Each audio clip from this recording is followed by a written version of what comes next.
Kisah Nabi Musa melawan penyihir. Nabi Musa dan Harun akhirnya bertemu dengan Fir'aun yang didampingi beberapa penasihat pemerintah lainnya.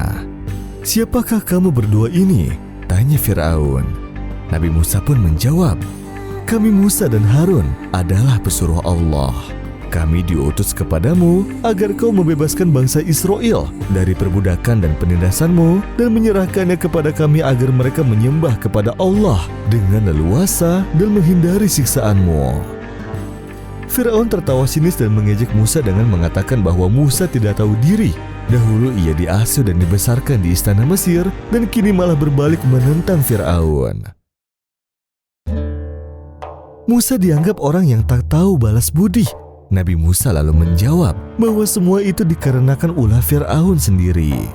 Seandainya Fir'aun tidak memerintahkan membunuh bayi laki-laki, tidak mungkin ia dihanyutkan di sungai Nil dan akhirnya ditemukan dan diambil sebagai anak angkat oleh istri Fir'aun. Jadi, Musa merasa tidak berhutang budi kepadanya karena Fir'aun sendirilah yang menyebabkan semua itu terjadi.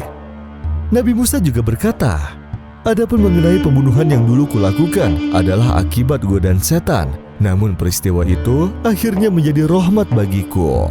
Sebab setelah aku melarikan diri dari negerimu, aku dikaruniai hikmah dan ilmu oleh Allah dan aku diutus sebagai Rasul. Maka datanglah aku kepadamu untuk mengajak engkau dan juga kaummu untuk menyembah Allah."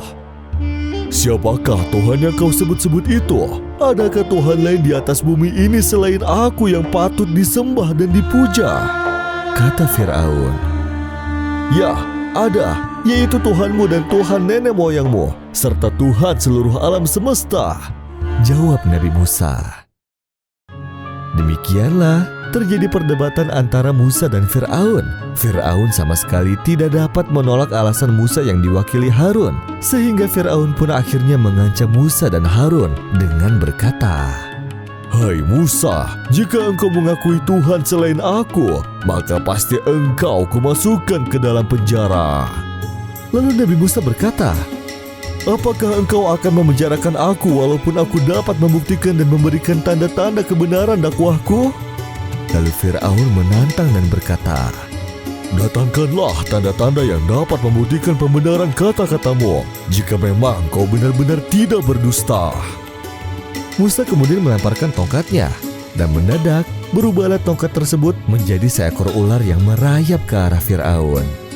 Fir'aun pun lari ketakutan dan meminta agar Musa menangkap ularnya lagi. Begitu ditangkap, ular itu pun berubah menjadi tongkat lagi. Meskipun mukjizat Nabi Musa telah dikeluarkan, Fir'aun tetap belum percaya.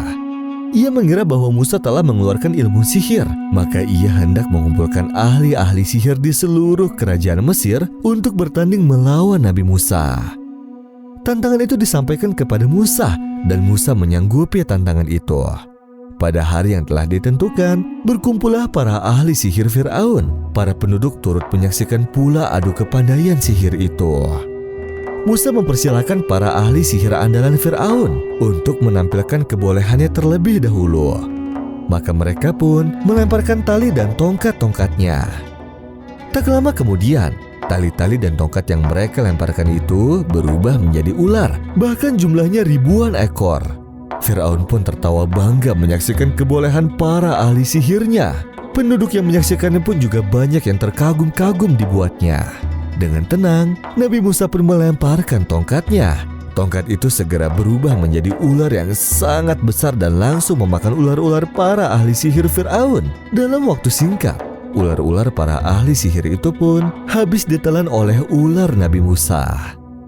Para ahli sihir itu pun terbelalak heran. Apa yang ditampilkan Nabi Musa bukanlah sebuah sihir seperti yang mereka pelajari dari makhluk goib. Sadar akan hal itu, para ahli sihir pun berlutut dan menyatakan diri menjadi pengikut ajaran Nabi Musa. Mereka bertobat dan hanya akan menyembah Allah semata, sehingga Fir'aun pun murka melihat pembelotan para ahli sihir yang telah bertobat itu.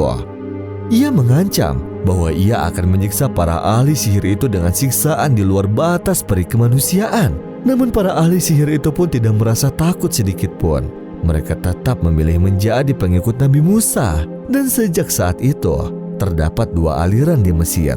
Yang pertama, mereka menyembah Firaun, dan yang kedua, para pengikut Nabi Musa. Namun para pengikut Nabi Musa makin lama makin banyak jumlahnya, sebab ajaran Nabi Musa sangat jelas dan mereka dihormati sebagai makhluk Tuhan sama seperti lainnya. Tidak demikian dengan Firaun yang selalu bertindak bengis dan kejam terhadap kaumnya.